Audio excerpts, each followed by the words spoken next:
स्वागत है PTC news ਦੇ ਵਿਚਾਰ ਦਰਸ਼ਕਾਂ ਦਾ। ਮੈਂ ਹਰਪ੍ਰੀਤ ਸਿੰਘ। ਤੁਸੀਂ ਦੇਖ ਰਹੇ ਹੋ ਕਿ ਏਆਈ ਵਾਰਸ ਐਂਡ ਕੇਬਲਸ ਵਿਚਾਰ ਤਕਰਾਰ। ਅੱਜ ਵਿਚਾਰ ਤਕਰਾਰ ਕਰਨ ਦੇ ਲਈ ਅਸੀਂ ਬਾਹਰ ਆਏ ਹਾਂ ਸਟੂਡੀਓ ਤੋਂ, ਕਿਉਂਕਿ ਤੁਹਾਨੂੰ ਵੀ ਪਤਾ ਕਿ ਆਪਣੇ ਹੱਕੀ ਮੰਗਾਂ ਦੇ ਲਈ ਅਧਿਆਪਕ ਨੇ ਜਿਹੜੇ ਪਿਛਲੇ ਕਈ ਸਾਲਾਂ ਤੋਂ, ਭਾਵੇਂ ਪਿਛਲੀ ਸਰਕਾਰ ਹੋਵੇ ਜਾਂ ਹੁਣ ਦੀ ਸਰਕਾਰ ਹੋਵੇ, ਲਗਾਤਾਰ ਧੱਕੇ ਖਾ ਰਹੇ ਨੇ, ਆਪਣੀਆਂ ਮੰਗਾਂ ਦੇ ਲਈ ਆਵਾਜ਼ ਬੁਲੰਦ ਕਰ ਰਹੇ ਨੇ, ਪਰ ਕਹਿੰਦੇ ਨੇ ਕਿ ਆਵਾਜ਼ ਮਹਿਲਾਂ ਤੱਕ ਪਹੁੰਚਦੀ ਨਹੀਂ। ਹਾਲਾਂਕਿ ਮਹਿਲਾਂ ਨੂੰ ਘੇਰਨ ਦੇ ਲਈ ਵੀ ਵਾਰ-ਵਾਰ ਪਟਿਆਲਾ ਦੇ ਵਿੱਚ ਕੋਸ਼ਿਸ਼ਾਂ ਕਰਦੇ ਨੇ, ਪਰ ਉੱਥੋਂ ਵੀ ਡਾਂਗਾ ਖਾ ਕੇ ਵਾਪਸ ਆ ਜਾਂਦੇ ਨੇ। ਅੱਜ ਮੋਹਾਲੀ ਦੇ ਵਿੱਚ ਆਏ ਨੇ। ਮੋਹਾਲੀ ਦੇ ਵਿੱਚ ਇਹਨਾਂ ਨੇ ਧਰਨਾ ਲਾਇਆ ਹੋਇਆ। ਸਾਂਝਾ ਅਧਿਆਪਕ ਮੋਰਚੇ ਦਾ ਪੱਕਾ ਧਰਨਾ भी चल रहा है और इत्थे भी इन्होंने धरना लाया हुआ और बेरोजगार जोड़े अध्यापक ने उन्होंने वखरा धरना लाया हुआ। हुण सवाल ये उठदा कि सियाणे अक्सर कहते हैं कि तोल के बोलना चाहिए, पर यह गल शायद साडे सियासतदानां ते टुकदी नहीं है। सियासतदान वोटां लैण दे लई पहलां बोल दिंदे ने, तोलते नहीं, फिर उन्होंने ते ही पारू पैंदा। अज तुसीं चार चुफेरे एक बार तुहाडी नज़र मरवा देना मैं कि इन्होंने चौंक जाम किया होया अपनी मंगां नूं लैके।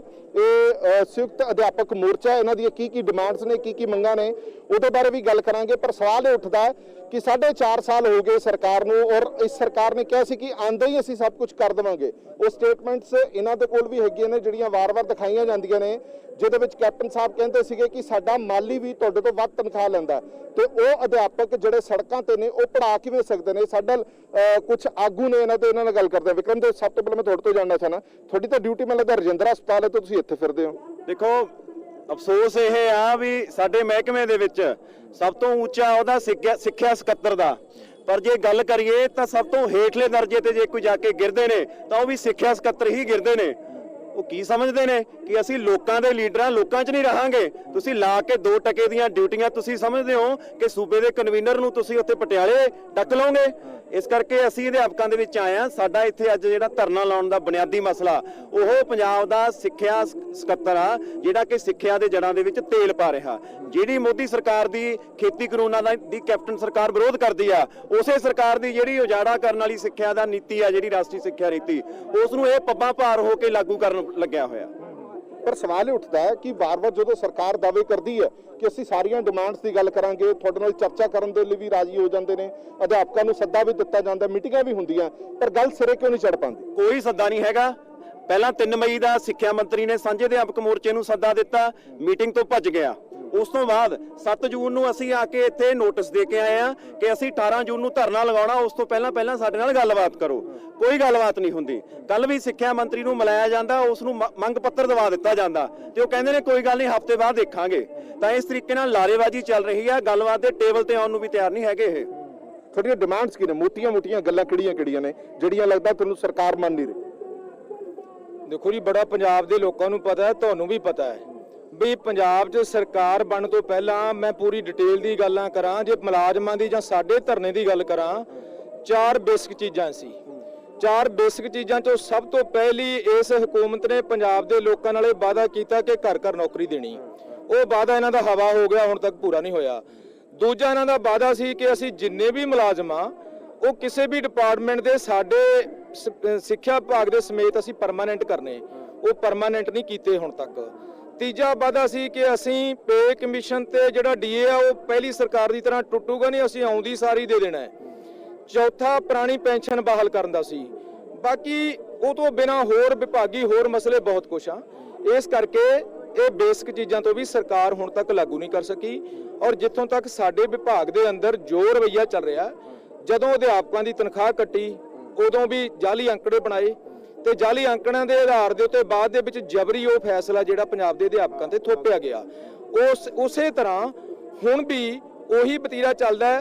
ਕੋਈ ਵੀ ਬੇਸਿਕ ਚੀਜ਼ ਸਿੱਖਿਆ ਵਿਭਾਗ 'ਚ ਲਾਗੂ ਕਰਨੀ, ਸਾਡੇ ਸਿੱਖਿਆ ਸਕੱਤਰ ਆ ਜਿਹੜੇ ਉਹ ਪੰਜਾਬ ਦੇ ਲੋਕਾਂ ਨੂੰ ਔਰ ਪੂਰੀ ਦੁਨੀਆ ਨੂੰ ਧੋਖਾ ਦੇ ਰਹੇ ਆ। ਉਹ ਧੋਖਾ ਇਸ ਕਰਕੇ ਦੇ ਰਹੇ ਆ ਕਿ ਪੰਜਾਬ ਦੀ ਸਰਕਾਰ ਦਾ ਵਾਅਦਾ ਸੀ ਕਿ ਅਸੀਂ GDP ਦਾ 6% ਖਰਚ ਕਰਨਾ ਐਜੂਕੇਸ਼ਨ ਤੇ। ਔਰ ਜੇ ਪੰਜਾਬ ਦੇ ਸੋਹਣੇ ਸਕੂਲਾਂ ਵਾਲੀ ਗੱਲ ਕਰੀਏ ਤਾਂ ਸੋਹਣੇ ਸਕੂਲਾਂ ਦੀ ਤਸਵੀਰ ਤਾਂ ਇਹਨਾਂ ਦੇ ਦਫ਼ਤਰ ਦੇ ਮੂਹਰੇ ਬੈਠੀ ਆ, ਇਹਨਾਂ ਦੇ ਉਸ ਥਾਂ ਦੇ ਉੱਤੇ ਬੈਠੀ, ਲੋਕ ਬੋਤਲਾਂ ਲਈ ਬੈਠੇ। ਮੁੱਖ ਮੰਤਰੀ ਸਾਹਿਬ ਦੇ ਮਹਿਲਾਂ ਦੇ ਅੱਗੇ ਰੋਜ਼ ਕਟਾਪਾ ਹੋ ਰਿਹਾ ਹੈ। ਫਿਰ ਇਹ ਦੱਸੋ ਵੀ ਜੇ ਅਧਿਆਪਕ ਜਿਨ੍ਹਾਂ ਦਾ ਸ਼ੋਸ਼ਣ ਹੋ ਰਿਹਾ ਹੋਵੇ ਤੇ ਇਹ ਕਿਵੇਂ ਕਿਹਾ ਜਾ ਸਕਦਾ ਕਿ ਪੰਜਾਬ ਦੇ ਸਕੂਲ ਅਸੀਂ ਇੰਨੇ ਸੁੰਦਰ ਬਣਾਤੇ ਕਿ ਇੱਥੇ ਹੁਣ ਕਿਸੇ ਤਰ੍ਹਾਂ ਦੀ ਹੋਰ ਕੋਈ ਜ਼ਰੂਰਤ ਨਹੀਂ ਰਹੀ। ਸਿੱਖਿਆ ਸਕੱਤਰ ਅਕਸਰ ਕਹਿੰਦੇ ਨੇ ਕਿ ਤੁਹਾਡੇ ਵਰਗੇ ਲੀਡਰ ਭੜਕਾਉਂਦੇ ਨੇ, ਤੁਹਾਡੇ ਵਰਗੇ ਲੀਡਰ ਗੁੰਮਰਾਹ ਕਰਦੇ ਨੇ ਲੋਕਾਂ ਨੂੰ ਵੀ ਤੇ ਅਧਿਆਪਕਾਂ ਨੂੰ ਵੀ। ਅਧਿਆਪਕਾਂ ਦਾ ਕੰਮ ਹੈ ਸਕੂਲਾਂ ਦੇ ਵਿੱਚ ਪੜ੍ਹਾਉਣਾ, ਨਾ ਕਿ ਸੜਕਾਂ ਮਲਣੀਆਂ ਤੇ ਰੈਲੀਆਂ ਕਰਨੀਆਂ। ਅਸੀਂ ਸਿੱਖਿਆ ਸਕੱਤਰ ਨੂੰ ਇਹ ਪੁੱਛਣਾ ਚਾਹੁੰਦੇ ਆ, ਜਿਹੜੀਆਂ ਮੈਂ ਚਾਰੇ ਗੱਲਾਂ ਕੀਤੀਆਂ ਹੈ, ਇਹਦੇ ਚੋਂ ਇਹ ਇੱਕ ਵੀ ਦੱਸ ਦੇਣ ਵੀ ਜਿਹੜੀ ਨਾਮੁਮਕਿਨ ਆ। 2018 ਦਾ ਸਿੱਖਿਆ ਸਕੱਤਰ ਦਾ ਕੈਬਨਿਟ ਨੂੰ ਬਣਾਇਆ ਇੱਕ ਮੈਮੋਰੰਡਮ, ਜਿਹੜਾ ਸਾਡੇ ਵਿਭਾਗ ਦੀਆਂ ਹਜ਼ਾਰਾਂ ਅਸਾਮੀਆਂ ਨੂੰ ਕੱਟਦਾ ਹੋਵੇ, ਜਿਹੜਾ ਇਹ ਕਹਿੰਦਾ ਹੋਵੇ ਕਿ ਇੰਨੀਆਂ ਅਸਾਮੀਆਂ ਕੱਟਣ ਦੇ ਨਾਲ 576 ਕਰੋੜ ਤੋਂ ਉੱਪਰ ਦਾ ਫਾਇਦਾ ਜਿਹੜਾ ਉਹ ਸਿੱਖਿਆ ਦੇ ਲਈ ਹੋ ਸਕਦਾ ਹੈ। ਫਿਰ ਤੁਸੀਂ ਐਂ ਦੱਸੋ ਕਿ ਅਸੀਂ ਮਤਲਬ ਲੋਕਾਂ ਨਾਲ ਗੁੰਮਰਾਹ ਕਰਦੇ ਹਾਂ, ਲੋਕਾਂ ਨਾਲ ਧੋਖਾ ਅਸੀਂ ਕਰ ਰਹੇ ਹਾਂ। 2020 ਦੀ ਸਿੱਖਿਆ ਨੀਤੀ ਨੂੰ ਸਿੱਖਿਆ ਸਕੱਤਰ ਪੰਜਾਬ 'ਚ ਪੋਸਟਾਂ ਖਤਮ ਕਰਨ ਲਈ ਲਾਗੂ ਕਰਦਾ ਹੋਵੇ, ਉਹਦੇ ਨਾਲ ਸਿੱਖਿਆ ਬਿਹਤਰ ਹੋਣੀ ਆ। ਜੇ ਅਸੀਂ ਪੋਸਟਾਂ ਭਰਨ ਦੀ ਗੱਲ ਕਰਦੇ ਹਾਂ, ਅਧਿਆਪਕਾਂ ਨੂੰ ਜਥਾਯੋਗ ਤਨਖਾਹ ਮਿਲਣ ਦੀ ਗੱਲ ਕਰਦੇ ਹਾਂ, ਫਿਰ ਇਹ ਦੱਸੋ ਅਸੀਂ ਕਿਵੇਂ ਗੁੰਮਰਾਹ ਕਰਦੇ ਹਾਂ। ਸਾਡਾ ਸਵਾਲ ਇਹ ਆ ਕਿ ਜੋ ਇਹਨਾਂ ਨੇ ਢਾਂਚਾ ਰਚ ਕੇ ਪਿਛਲੇ ਦਿਨਾਂ ਦੇ ਉੱਤੇ ਪੰਜਾਬ ਦੇ ਲੋਕਾਂ ਨੂੰ ਤੇ ਪੂਰੇ ਲੋਕਾਂ ਨੂੰ ਗੁੰਮਰਾਹ ਕਰਨ ਦਾ ਯਤਨ ਕੀਤਾ, ਅਸੀਂ ਤਾਂ ਕਿਸੇ ਦਾ ਹੱਥ ਫੜ ਕੇ ਕਿਸੇ ਤੋਂ ਡਿਸਲਾਈਕ ਜਾਂ ਲਾਈਕ ਕਰਾਉਣ ਦਾ ਯਤਨ ਨਹੀਂ ਕੀਤਾ। ਉਹ ਤਾਂ ਪੰਜਾਬ ਦੇ ਲੋਕਾਂ ਦਾ ਗੁੱਸਾ ਆਇਆ ਨਿਕਲ ਕੇ ਇਸ ਹਕੂਮਤ ਦੇ ਖਿਲਾਫ। ਇਸ ਗੱਲ 'ਚ ਸੱਚਾਈ ਹੈ ਕਿ ਵਿਭਾਗ ਵੱਲੋਂ ਤੁਹਾਨੂੰ ਕਿਹਾ ਗਿਆ ਸੀ ਕਿ ਲਾਈਕ ਕਰੋ ਪੋਸਟਾਂ? ਦੇਖੋ ਤੁਹਾਡੇ ਸਾਰਿਆਂ ਦੇ ਸਾਹਮਣੇ ਆ, ਪੂਰੀ ਦੁਨੀਆ ਭਰ 'ਚ ਜੋ ਕੁਝ ਹੋਇਆ ਉਹ ਤੋਂ ਕੌਣ ਲੁਕੋ ਸਕਦਾ ਹੈ। ਤੁਹਾਡੇ ਰਾਹੀਂ ਸਭ ਕੁਝ ਹੋਇਆ। ਹੁਣ ਸਾਨੂੰ ਤਾਂ ਇਸ ਗੱਲ ਦਾ ਮਾਣ ਆ ਕਿ ਅਸੀਂ ਤੁਹਾਡੇ ਜ਼ਰੀਏ ਪੰਜਾਬ ਦੇ ਹਿਤੈਸ਼ੀ ਲੋਕਾਂ ਨੇ, ਪੰਜਾਬ ਦੀ ਹਿਤੈਸ਼ੀ ਪ੍ਰੈਸ ਨੇ ਸੱਚਾਈ ਜਾਣਨ ਦਾ, ਲੋਕਾਂ ਤੱਕ ਲਿਜਾਣ ਦਾ ਯਤਨ ਕੀਤਾ, ਜਿਹਦੇ ਆਧਾਰ ਤੇ ਹੁਣ ਸਿੱਖਿਆ ਸਕੱਤਰ ਸਾਡੇ ਕੱਲ ਇੱਕ 22 ਮੈਸੇਜ ਪਾ ਕੇ ਕਹਿ ਰਹੇ ਆ ਕਿ ਹੁਣ ਕਿਸੇ ਤੇ ਕੰਪਲਸ਼ਨ ਨਹੀਂ, ਜਦ ਕਿ ਹਜ਼ਾਰਾਂ ਪੋਸਟਾਂ ਜਿਹੜੀਆਂ ਸੋਸ਼ਲ ਮੀਡੀਆ ਤੇ ਵਾਇਰਲ ਹੋਈਆਂ, ਜਿਹਦੇ ਤਹਿਤ ਇਹ ਕਿਹਾ ਗਿਆ ਕਿ ਤੁਸੀਂ ਸਰਕਾਰ ਦੇ ਸਿੱਖਿਆ ਵਿਭਾਗ ਦੇ ਇਸ ਫੈਸਲੇ ਨੂੰ ਲਾਈਕ ਕਰੋ। ਪਰ ਤੁਹਾਡੇ ਜਦੋਂ ਸਕੱਤਰ ਨਾਲ ਮੀਟਿੰਗ ਹੁੰਦੀ ਹੈ, ਤੁਹਾਡੇ ਵਰਗੇ ਕੁਝ ਆਗੂ ਜਾਂ ਤੁਹਾਡੇ ਜਿਹੜੇ ਅਧਿਆਪਕ ਨੇ ਉਹ ਕਿਵੇਂ ਰਾਜੀ ਹੋ ਜਾਂਦੇ ਨੇ ਉਹਦੇ ਨਾਲ? ਦੇਖੋ ਸਾਡੇ ਜਿਹੜੇ ਆਗੂ ਆ, ਜਿਹੜੇ ਅਸੀਂ ਜਾਗਦੀ ਜ਼ਮੀਰ ਵਾਲੇ ਲੋਕ ਆ, ਕੋਈ ਉਹਦੇ ਨਾਲ ਰਾਜੀ ਨਹੀਂ ਹੁੰਦੇ। ਜਦੋਂ ਮੁੱਖ ਮੰਤਰੀ ਸਾਹਿਬ ਦੀ ਪੰਜਾਬ ਦੇ ਅਧਿਆਪਕਾਂ ਦੇ ਨਾਲ ਰੂਬਰੂ ਮੀਟਿੰਗ ਕਰਾਈ, ਉਹ ਸਿਰਫ ਤੇ ਸਿਰਫ ਸਾਡੇ ਉਹਨਾਂ ਅਧਿਆਪਕ, ਮੈਂ ਇਹ ਕਹੂੰਗਾ ਕਿ ਉਹਨਾਂ ਸਾਡੇ ਅਧਿਆਪਕ ਭਰਾਵਾਂ ਨੂੰ ਜਾਂ ਤਾਂ ਡਰਾਇਆ ਧਮਕਾਇਆ ਜਾਂਦਾ ਹੈ ਕਿ ਜੇ ਤੁਸੀਂ ਮੇਰੀ ਬੋਲੀ ਨਹੀਂ ਬੋਲਣੀ ਫਿਰ ਤੁਹਾਡੀ ਨੌਕਰੀ ਨੂੰ ਖਤਰਾ ਹੈ। ਚਲੋ ਠੀਕ ਹੈ। ਹੁਣ ਸਵਾਲ ਇਹ ਖੜਾ ਹੁੰਦਾ ਕਿ ਦਰਜਾਬੰਦੀ ਜਦੋਂ ਹੁੰਦੀ ਹੈ, ਤੁਹਾਨੂੰ ਯਾਦ ਕਰਾ ਦਈਏ ਕਿ ਪੰਜਾਬ ਦੇ ਵਿੱਚ ਸਕੂਲੀ ਸਿੱਖਿਆ ਦਰਜਾਬੰਦੀ ਦੇ ਵਿੱਚ ਪਹਿਲੇ ਨੰਬਰ ਤੇ ਆ ਗਿਆ।